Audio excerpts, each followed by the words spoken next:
Welcome back to Environmental Ethics. I'm Tom, and this video is discussing Peter Singer's A Vegetarian Philosophy. In this paper, Singer argues that we should be vegetarian on consequentialist grounds. So there are lots of reasons why someone might be vegetarian, for health reasons, for personal reasons, so on and so forth. But Singer argues that given consequentialism, we have a moral obligation to be vegetarian because we can weigh the kind of consequentialist pros and cons and see very clearly that it promotes the greater good by being vegetarian. So I break down his argument into three simple steps. The first one is that we have a moral obligation to lessen suffering in the world. This is straightforwardly a consequentialist premise or idea. If you buy into consequentialism, then you think when there's suffering in the world, we have some kind of moral obligation to try to lessen it to the best of our abilities, right? This is similar to just saying that we have a responsibility to promote the greater good. The second premise is that factory farms inflict great suffering on animals.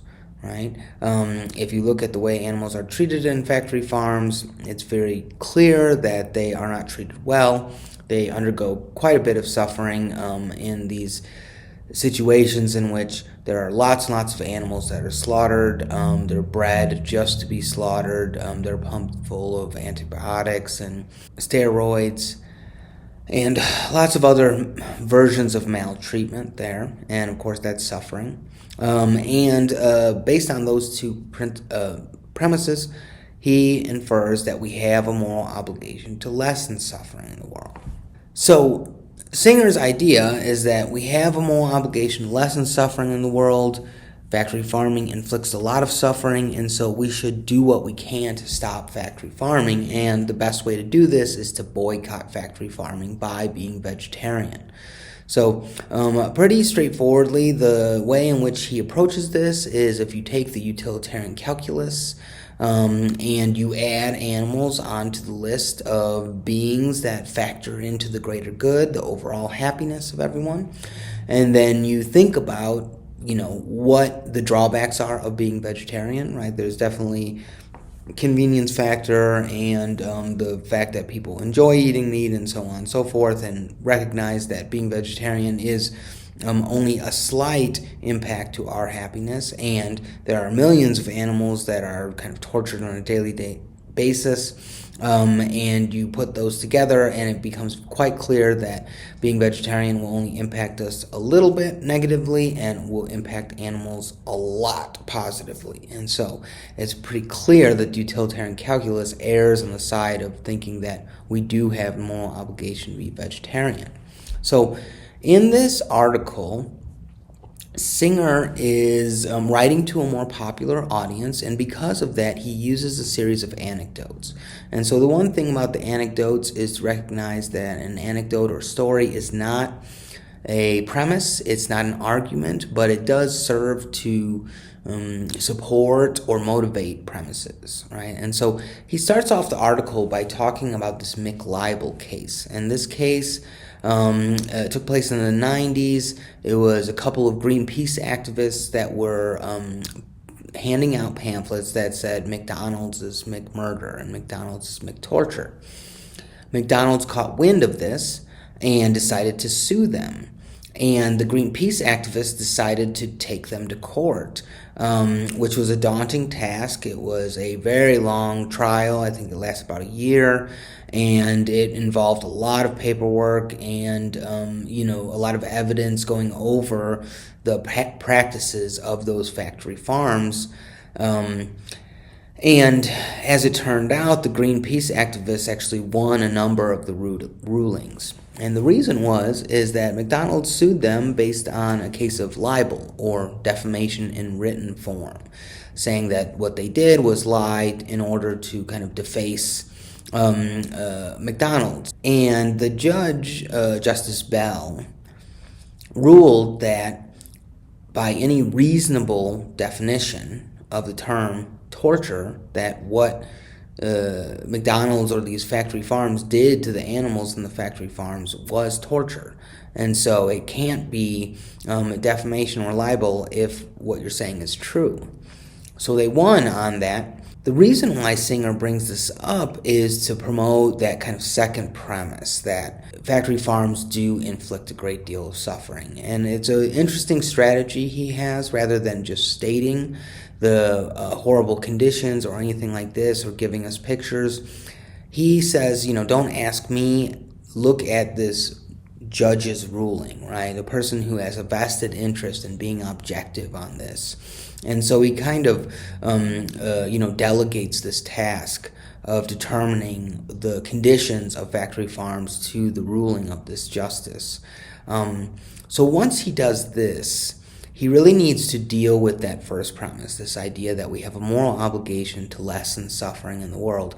And while we may easily buy into this idea at first glance, in practice, we tend to kind of, try to wiggle out of it, right? We might say if there's suffering in the world, we have a moral obligation to lessen it, unless it's really far away or it's really expensive or inconvenient or whatever, right? That sense of moral obligation can loosen up pretty quickly. So he wants to try to tighten it up and show that this particular obligation is really pertinent to us and what we choose to do and what we buy at the grocery store. And so he goes through kind of two other anecdotes.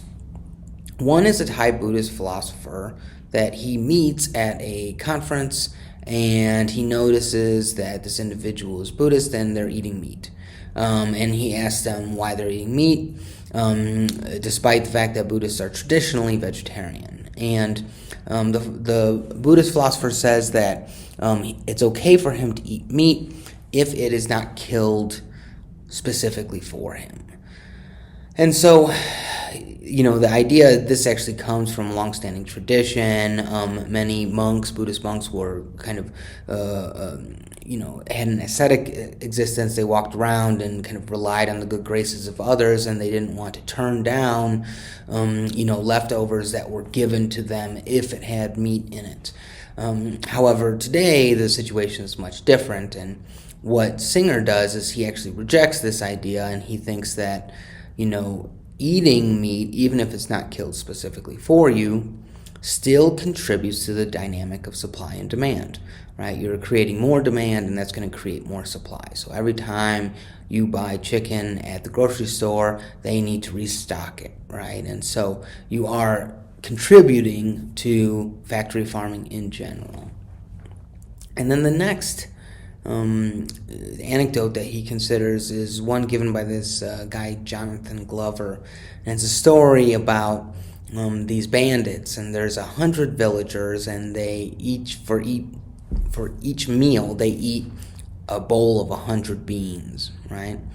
And the bandits come in, there's 100 bandits, and they each take a bowl of beans from each villager, and then all the villagers are out of their meal, right? And the bandits are hanging out, and they think, well, I feel really bad about taking, all their food, so instead, I think I'm just going to take one bean from each villager's bowl. And all the other bandits say, oh, that's a great idea, I'll do that too. And so when they come back in, instead of taking one bowl from each villager, each bandit takes one bean from each villager's bowl. But of course, there's 100 bandits, 100 beans.